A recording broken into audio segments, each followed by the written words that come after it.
You are taking a look at your kick and you see that there's a bit rumble on the low end, and you take a high-pass EQ, clean up the rumble there. And congratulations, rather than gaining headroom and make it quieter, your kick is now peaking more than a dB louder.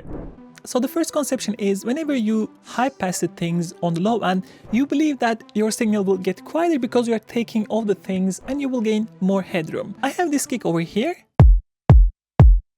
I have a bit rumble over here, and I want to clean that up, put an EQ maybe around something like that, right? Now what I'm going to do, duplicate this one and freeze and flatten and compare with the original sound. And if you take a look at the peaks on FAB filter, you will see that actually it was quieter before we did the high pass. And that is very weird if you think about it, because you are taking off things but the signal gets louder. Let me explain why this is happening. So whenever you high pass things, you are actually changing the waveform. Easiest way to understand it actually using serum. So let's say we have this sawtooth, right? And high passing basically means that voluming down the fundamental frequency of the sound. Let's say we want to remove the fundamental. So high pass filter, remove fundamental. If I do this one, you will see that the waveform is now really different than what we had. Depending on the frequency of high pass filter, your waveform will be really different. You can actually visually see it from our waveform. This was the original kick, right? We had this like a shaved point to get that distorted sound, but when we high pass this kick, rather than shaved points, now we have peaky points, which is actually a dB louder from the original signal. One thing you should understand is, from the frequency wise, we have less frequencies in our signal now. However, our peak point in our sample is higher. One of the easiest way to avoid it, actually, you can use high pass together with the limiter so that you don't end up with higher peaks than before. Mercurial Tones Opalite is hybrid preset MIDI, loop and wavetable pack. It comes with 103 loops and 103 MIDI files. On top of that, you will get 60 wavetables that you can get more authentic sounds out of any wavetable synthesizer. Let me show you a couple of sounds.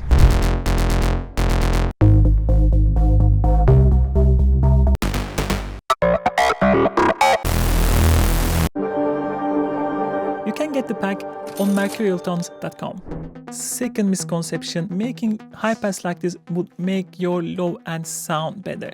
The signals that we are seeing is mini sine waves added on top of each other, and once we apply a high pass filter, phase relationship between different sine waves changes, leading to higher points in your signal. We have a simple kick and bass. If we zoom in the waveform, you will see that actually phases are kind of aligned together, so they sound or blend nicely. The phases of the sounds are aligned so that they don't cancel each other. Let's say we want to apply with high pass filter, and what I'm going to do, duplicate again and freeze and flatten the same signal. So only thing that we did is actually high pass filter. So what happens is that our peak points moved. Because we are not using linear EQ, so the phase of the signal will be changed, and because of that you will see that our peak points are now shifted completely other way around. So these two signals now start to cancel each other just because of that.